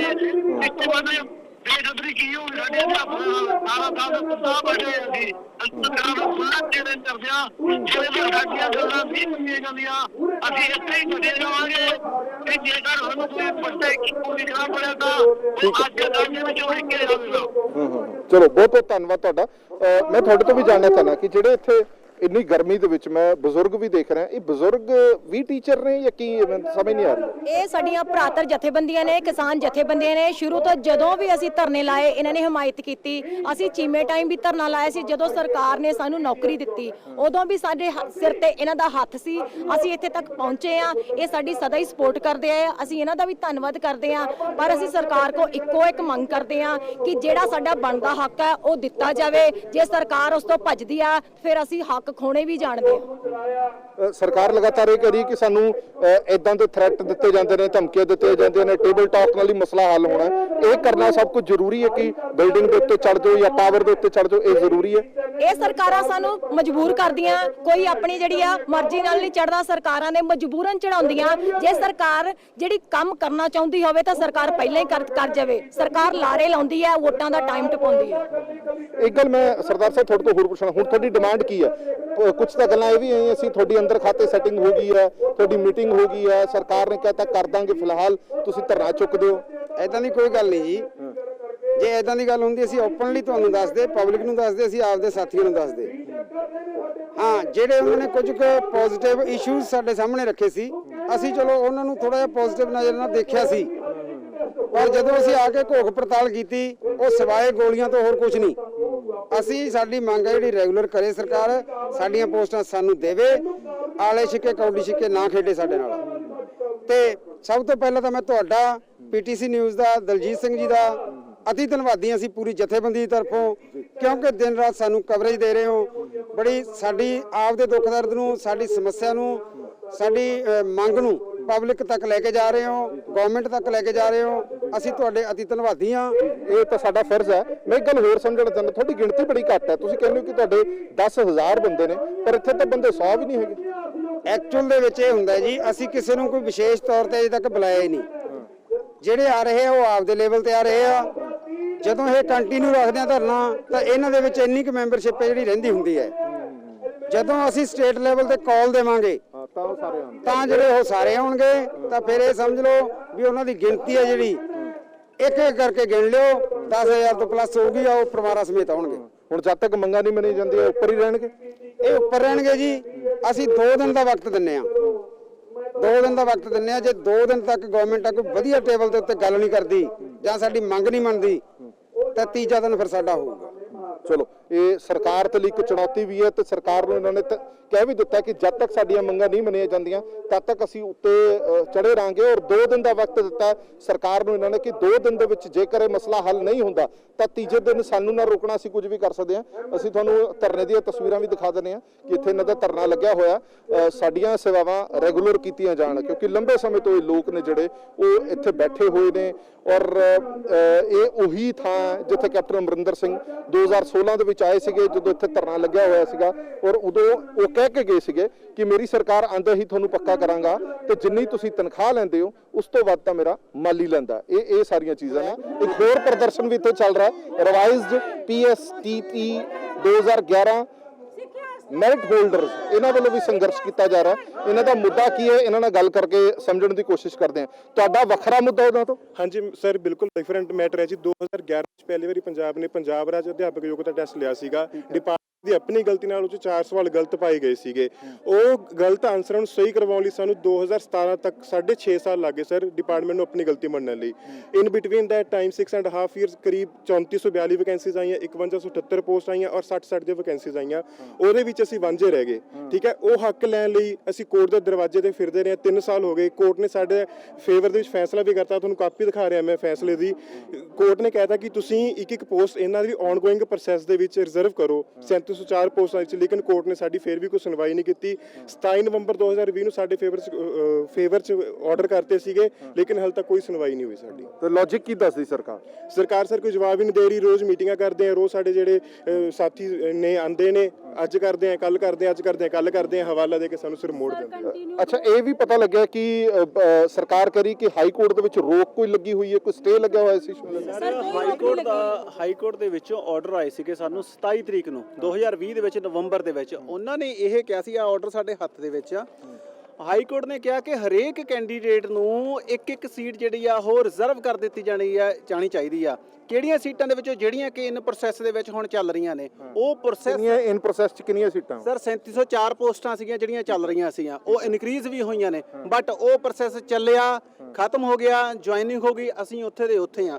ਅਸੀਂ ਉਹ ਕੈਂਡੀਡੇਟਾਂ ਜਿਨ੍ਹਾਂ ਨੇ ਜੋ ਨੌਕਰੀ ਲੈਣ ਦੀ ਐਲੀਜੀਬਿਲਟੀ ਆ ਉਹ ਫੁੱਲਫਿਲ ਕੀਤੀ ਆ। ਪਹਿਲਾਂ ਅਸੀਂ ਬੀਐਡ ਦੇ ਟੈਸਟ ਕਲੀਅਰ ਕੀਤੇ, ਫਿਰ ਅਸੀਂ ਟੈਟ ਕਲੀਅਰ ਕੀਤਾ। ਟੈਟ ਇੱਕ ਐਲੀਜੀਬਿਲਟੀ ਸੀ, ਉਸ ਤੋਂ ਬਾਅਦ ਵਿੱਚ ਇੱਕ ਮੈਰਿਟ ਬਣੀ ਆ। ਅਸੀਂ ਉਸ ਮੈਰਿਟ ਦੇ ਵਿੱਚ ਆਉਨੇ ਆ। ਸਾਡਾ ਰਹਿਣ ਦਾ ਕਾਰਨ ਕੀ ਆ? ਉਹ ਸਰਕਾਰ ਕਾਰਨ ਆ ਸਾਡਾ। ਸਰਕਾਰ ਨੇ ਗਲਤ ਜਿਹੜੇ ਹੈਗੇ ਆ ਕੁਐਸਚਨ ਦਿਖਾਏ, ਉਹਨਾਂ ਗਲਤੀਆਂ ਦੀ ਕਰਕੇ ਅਸੀਂ ਪਿੱਛੇ ਰਹਿ ਗਏ।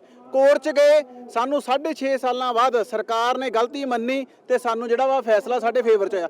ਫਿਰ ਅਸੀਂ ਕੋਰਟ ਦੇ ਵਿੱਚ ਧੱਕੇ ਖਾਦੇ, ਫਿਰ ਕੋਰਟ ਨੇ ਸਾਨੂੰ ਜਿਹੜਾ ਸਾਡਾ ਫੈਸਲਾ ਸੁਣਾ ਦਿੱਤਾ ਕਿ ਇੱਕ ਸੀਟ ਰਿਜ਼ਰਵ ਕਰ ਦਿਓ, ਪਰ ਸਾਨੂੰ ਮਿਲ ਕੀ ਰਿਹਾ। ਅਸੀਂ ਇੱਥੇ ਹਰ ਰੋਜ਼ ਆ ਕੇ ਇੱਥੇ ਧੱਕੇ ਖਾਦੇ। ਹਰੇਕ ਮੈਂਬਰ ਨੂੰ ਪਤਾ ਵਾ, ਟਿਪਸ ਦੇ ਉੱਤੇ ਪਤਾ ਵਾ, ਸਾਨੂੰ ਦੇਖ ਕੇ ਪਹਿਲੀ ਗੱਲ ਉਹਦਾ ਚਿਹਰੇ ਪਰੇ ਕਰ ਲੈਂਦੇ ਆ, ਫਿਰ ਕਹਿੰਦੇ ਸਾਡੇ ਕੋਲ ਟਾਈਮ ਨਹੀਂ ਹੈ। ਜਦੋਂ ਸਾਲ ਤੋਂ ਕੰਟੀਨਿਊ ਮੀਟਿੰਗਸ ਹੋ ਰਹੀਆਂ, 2-2.5 ਸਾਲ ਤੋਂ ਜਦੋਂ ਵੀ ਅਸੀਂ ਆਉਂਦੇ ਹਾਂ ਸਾਨੂੰ ਕਹਿੰਦੇ ਕੰਟੀਨਿਊ ਮੀਟਿੰਗ। ਅਸੀਂ ਮੀਟਿੰਗ ਕਰ ਕਰਕੇ ਵੀ ਅੱਕ ਚੁੱਕੇ ਆ। 48% ਵਾਲਾ ਮੈਰਿਟ ਤੇ ਹੈ ਤੇ ਅਸੀਂ 55, 56, 54 ਵਾਲੇ ਰੁਲ ਰਹੇ ਆ। ਕੀ ਗੱਲ, ਸਾਡਾ ਕੀ ਕਸੂਰ ਹੈ? ਕੀ ਨਿਆਂ ਸਾਡੇ ਲਈ ਨਹੀਂ ਹੈਗਾ? ਕਸੂਰ ਇਹ ਆ ਕਿ ਅਸੀਂ ਅਧਿਆਪਕ ਆ ਤੇ ਅਸੀਂ ਯੋਗਤਾ ਰੱਖਦੇ ਆ, ਬਸ ਸਾਡਾ ਕਸੂਰ ਇਹੀ ਹੈ। ਸਰ, ਜਦੋਂ ਪਹਿਲੀ ਵਾਰ ਪੰਜਾਬ ਰਾਜ ਦੇ ਵਿੱਚ 2011 ਵਿੱਚ ਪਹਿਲੀ ਵਾਰ ਇਹ ਅਧਿਆਪਕ ਯੋਗਤਾ ਟੈਸਟ ਲਿਆ ਗਿਆ ਸੀ ਔਰ ਉਸ ਟਾਈਮ ਅਸੀਂ ਇਹ ਟੈਸਟ ਕਲੀਅਰ ਕੀਤਾ ਹੈ। ਅਸੀਂ ਯੋਗਤਾ ਰੱਖਦੇ ਹਾਂ, ਜੇ ਯੋਗਤਾ ਨਾ ਰੱਖਦੇ ਹੁੰਦੇ ਅਸੀਂ ਆਵਾਜ਼ ਨਾ ਉਠਾਉਂਦੇ। ਕਿੰਨੀ ਗਿਣਤੀ ਹੈ ਤੁਹਾਡੀ ਟੀਚਰਾਂ ਦੀ?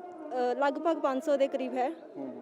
ਲਗਭਗ ਸਰ ਸਾਡੇ 500 ਦੇ ਕਰੀਬ ਜਿਹੜੇ ਸਾਡੇ ਟੀਚਰ ਹੈਗੇ ਆ, ਜਿਹੜੇ ਕਿ ਮੈਰਿਟ ਦੇ ਵਿੱਚ ਆਉਂਦੇ ਆ, ਉਹ ਟੀਚਰ ਆ। ਫੈਸਲਾ ਕੋਰਟ ਨੇ ਦੇ ਦਿੱਤਾ ਵਾ, ਪਰ ਇਹ ਜਿਹੜੇ ਹੈਗੇ ਆ ਇਹਨਾਂ ਨੇ ਸਾਨੂੰ ਅਣਸੁਣਿਆ ਕੀਤਾ ਹੋਇਆ ਵਾ, ਅਣਦੇਖਿਆ ਕੀਤਾ ਹੋਇਆ ਵਾ।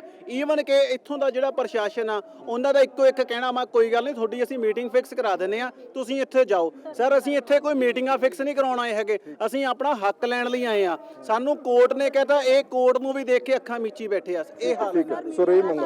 ਅਸੀਂ ਸਰ ਪੀਟੀਸੀ ਨਿਊਜ਼ ਚੈਨਲ ਦਾ ਬਹੁਤ ਧੰਨਵਾਦ ਕਰ ਰਹੇ ਹਾਂ। ਅਸੀਂ ਸਾਰੇ ਮੀਡੀਆ ਦਾ ਧੰਨਵਾਦ ਕਰ ਰਹੇ ਹਾਂ ਕਿ ਤੁਸੀਂ ਸਾਡੀ ਓਵਰਏਜ ਵੀ ਹੋ ਚੁੱਕੇ ਹਾਂ। ਕਿਉਂਕਿ ਇਹ ਉਮਰ ਦੇ ਉਸ ਪੜਾਅ ਦੇ ਵਿੱਚ ਨੇ ਕੁਝ ਲੋਕ ਜਿਨ੍ਹਾਂ ਨੂੰ ਹਲੇ ਤੱਕ ਵੀ ਉਹ ਚੀਜ਼ਾਂ ਨਹੀਂ ਮਿਲ ਪਾਈਆਂ। ਐਲੀਜੀਬਿਲਿਟੀ ਹੋਣ ਦੇ ਬਾਵਜੂਦ, ਹਾਈ ਕੋਰਟ ਵੱਲੋਂ ਹੁਕਮ ਸੁਣਾਉਣ ਦੇ ਬਾਵਜੂਦ ਵੀ ਜੇਕਰ ਸਰਕਾਰ ਨਹੀਂ ਮੰਨਦੀ ਤਾਂ ਇਹ ਕੀ ਸਿੱਧੀ ਹਾਈ ਕੋਰਟ ਦੇ ਹੁਕਮਾਂ ਦੀ ਉਲੰਘਣਾ ਨਹੀਂ ਹੈ? ਇਹ ਕੋਰਟ ਆਫ ਕੰਟੈਂਪਟ ਨਹੀਂ ਹੈ? ਇਹ ਸਵਾਲ ਸਰਕਾਰਾਂ ਤੇ ਜ਼ਰੂਰ ਖੜਾ ਹੁੰਦਾ। ਤੁਸੀਂ ਵੀ ਦੱਸੋ ਜੀ, ਮੁੱਦਾ ਕੀ ਹੈ ਪੂਰਾ? ਮੈਂ ਜਗਜੀਤ ਸਿੰਘ 2364 ਸਿਲੈਕਟਡ ਅਧਿਆਪਕ ਯੂਨੀਅਨ ਤੋਂ ਸਟੇਟ ਕਮੇਟੀ ਮੈਂਬਰ। ਸਰ, ਜਿਵੇਂ ਕਿ ਸਰਕਾਰ ਜਿਹੜੀ ਘਰ ਘਰ ਰੁਜ਼ਗਾਰ ਦਾ ਵਾਅਦਾ ਲੈ ਕੇ ਸੱਤਾ ਵਿੱਚ ਆਈ ਸੀਗੀ, ਪਰ ਘਰ ਘਰ ਬੇਰੁਜ਼ਗਾਰ ਜਿਹੜੇ ਬਿਠਾ ਦਿੱਤੇ ਸਰਕਾਰ ਨੇ। ਮੈਂ ਦੱਸ ਦੇਣਾ ਚਾਹੁੰਦਾ ਕਿ 6 ਮਾਰਚ 2020 ਨੂੰ ਸਰਕਾਰ ਨੇ 2364 ਪੋਸਟਾਂ ਕੱਢੀਆਂ ਸੀਗੀਆਂ ਜੀ, ਜਿਹਦਾ ਬਕਾਇਦਾ NCT ਦੇ ਨਿਯਮਾਂ ਅਨੁਸਾਰ ਸਾਰਾ ਕੁਝ ਕੰਪਲੀਟ ਸੀਗਾ, ਸਾਰਾ ਕੁਝ ਸਹੀ ਸੀਗਾ। ਔਰ ਵਿਭਾਗ ਨੇ ਵਿਭਾਗੀ ਟੈਸਟ ਰੱਖਿਆ ਬਕਾਇਦਾ, ਜਿਹੜੀ ਟੈਸਟ ਦੀ ਅੱਜ ਗੱਲ ਕਰਦੇ ਪਏ ਕੱਚੇ ਮੁਲਾਜ਼ਮ, ਟੈਸਟ ਰੱਖਿਆ, ਸਕਰੀਨਿੰਗ ਟੈਸਟ ਹੋਇਆ 29 ਨਵੰਬਰ ਨੂੰ ਜਿਹੜਾ ਹੈਗਾ, ਉਹ ਟੈਸਟ ਸਾਰੇ ਬੱਚੇ ਅਸੀਂ ਕਲੀਅਰ ਕਰ ਚੁੱਕੇ ਹੈਗੇ ਆ। ਹਾਈ ਮੈਰਿਟ ਵਿੱਚ ਆਏ ਅਸੀਂ, ਬਕਾਇਦਾ ਸਾਡੀ ਸਕਰੂਟਨੀ ਹੋ ਚੁੱਕੀ ਹੈ, ਡਾਕੂਮੈਂਟ ਵੈਰੀਫਿਕੇਸ਼ਨ ਪੂਰੀ ਹੋ ਚੁੱਕੀ ਹੈਗੀ ਆ। ਦਸੰਬਰ ਤੱਕ ਸਾਰੀ ਜਿਹੜੀ ਪ੍ਰੋਸੈਸ ਪੂਰੀ ਹੋ ਗਈ ਸੀਗੀ। ਔਰ ਉਸ ਤੋਂ ਬਾਅਦ ਬਣਦਾ ਕੀ ਸੀ, ਜਨਵਰੀ ਸਾਨੂੰ ਜਿਹੜੇ ਆਫਰ ਲੈਟਰ ਜਿਹੜੇ ਬਣਦੇ ਸੀ ਸਰਕਾਰ ਨੂੰ, ਤਾਂ ਜਨਵਰੀ ਦਾ ਕੀ ਤੁਸੀਂ ਦੇਖ ਲਓ, ਅੱਜ ਜੂਨ ਆ ਗਿਆ, 6 ਮਹੀਨੇ ਹੋ ਗਏ ਅਸੀਂ ਆਫਰ ਲੈਟਰ ਲਈ ਤਰਸ ਰਹੇ ਹੈਗੇ ਆ। ਸੜਕਾਂ ਤੇ ਸਾਨੂੰ ਜਿਹੜੇ ਵਾਰੀ-ਵਾਰੀ ਆਉਣਾ ਪੈ ਰਿਹਾ ਹੈਗਾ। ਰੀਜ਼ਨ ਕੀ ਦੱਸਦੇ ਕਿ ਕਿਉਂ ਨਹੀਂ ਦਿੱਤਾ? ਅਸੀਂ ਜਦੋਂ ਵਿਭਾਗ ਨਾਲ ਮੀਟਿੰਗਾਂ ਕਰਦੇ ਹੈਗੇ ਆ ਤਾਂ ਇੱਕ ਛੋਟੇ ਜਿਹੇ ਕੇਸ ਦਾ ਹਵਾਲਾ ਦੇ ਕੇ ਸਾਨੂੰ ਇਹ ਟਰਕਾ ਦਿੱਤਾ ਜਾਂਦਾ, ਹਰ ਵਾਰੀ ਹਰੇਕ ਮੀਟਿੰਗ ਲਾ ਦਿੱਤਾ ਜਾਂਦਾ ਹੈਗਾ। ਹੁਣ ਕੇਸ ਡਿਪਾਰਟਮੈਂਟ ਦੇ ਅਗੇਂਸਟ ਹੋਇਆ ਹੈਗਾ, ਡਿਪਾਰਟਮੈਂਟ ਨੇ ਜਵਾਬ ਦੇਣਾ ਹੈਗਾ, ਸਰਕਾਰੀ ਵਕੀਲ ਨੇ। ਜੇ ਸਰਕਾਰ ਚਾਹੇ ਤਾਂ ਇੱਕ ਦਿਨ 'ਚ ਜਿਹੜਾ ਜਵਾਬ ਦੇ ਕੇ ਜਿਹੜਾ ਸਾਡਾ ਨਿਪਟਾਰਾ ਕਰ ਸਕਦੀ ਹੈ, ਸਾਨੂੰ ਆਫਰ ਲੈਟਰ ਦੇ ਸਕਦੀ ਹੈਗੀ ਆ। ਪਰੰਤੂ ਬਿਨਾਂ ਵਜ੍ਹਾ ਸਰਕਾਰ ਨੇ ਪਤਾ ਨਹੀਂ ਕੀ ਇਹ ਇਲੈਕਸ਼ਨ ਏਜੰਡਾ ਬਣਾਉਣ ਦਾ ਜਿਹੜਾ ਹੈਗਾ ਜ਼ਰੀਆ ਬਣਾ ਰਹੇ ਹੈਗੇ। ਸਟੇ ਲੱਗੀ ਹੋਈ ਹੈ ਤੁਹਾਡੇ? ਹਾਂਜੀ, ਸਟੇ ਲੱਗੀ ਹੋਈ ਹੈ। ਉਹ ਸਟੇ ਤੁੜਵਾਉਣ ਲਈ ਜਿਹੜਾ ਹੈਗਾ ਡਿਪਾਰਟਮੈਂਟ ਯਤਨ ਨਹੀਂ ਕਰ ਰਿਹਾ ਸਾਡੇ ਵੱਲੋਂ ਜਿਹੜਾ ਹੈਗਾ। ਔਰ ਅਸੀਂ ਇਹ ਚਾਹੁੰਦੇ ਹੈਗੇ ਕਿ ਡਿਪਾਰਟਮੈਂਟ ਜਲਦ ਤੋਂ ਜਲਦ ਜਿਹੜਾ ਹੈਗਾ ਇਹ ਯਤਨ ਕਰੇ ਔਰ ਆਉਣ ਵਾਲੇ 5-7 ਦਿਨਾਂ ਵਿੱਚ ਸਾਡੇ ਆਫਰ ਲੈਟਰ ਜਾਰੀ ਕਰਵਾਵੇ ਜਿਹੜੇ। ਬਿਲਕੁਲ, ਇਹ ਜਦੋਂ ਤੁਸੀਂ ਇੱਥੇ ਆਓ ਤਾਂ ਲੋਕਾਂ ਦੇ ਦੁੱਖ ਦਰਦ ਸੁਣਨ ਨੂੰ ਮਿਲਦੇ ਨੇ। ETT ਵਾਲੇ ਇੱਧਰ ਬੈਠੇ ਨੇ, ਉਹ PSTET ਵਾਲੇ ਉੱਧਰ ਬੈਠੇ ਨੇ, ਕੱਚੇ ਮੁਲਾਜ਼ਮ ਪਿੱਛੇ ਬੈਠੇ ਨੇ। ਮਤਲਬ ਅਖਾੜਾ ਬਣਿਆ ਹੋਇਆ ਇਹ ਵਿਭਾਗ, ਔਰ ਇਹ ਸਾਰੇ ਕਹਿ ਰਹੇ ਕਿ ਅਸੀਂ ਐਲੀਜੀਬਲ ਹੈਗੇ ਆ, ਸਾਡੇ ਕੋਲ ਪ੍ਰੂਫ ਹੈ, ਬਕਾਇਦਾ ਪ੍ਰੂਫ ਇਹਨਾਂ ਨੇ ਚੱਕੇ ਹੋਏ ਨੇ।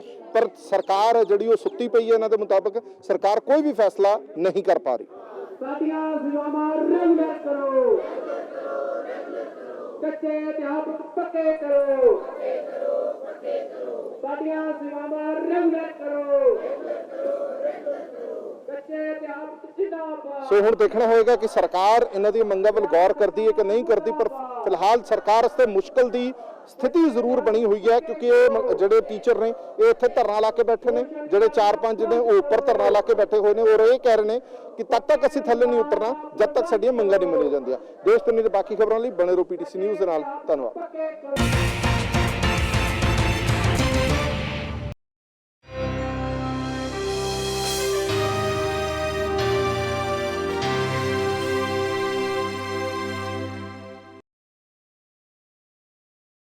Presented by KEI Wires and Cables, her tension सही चलती रहे।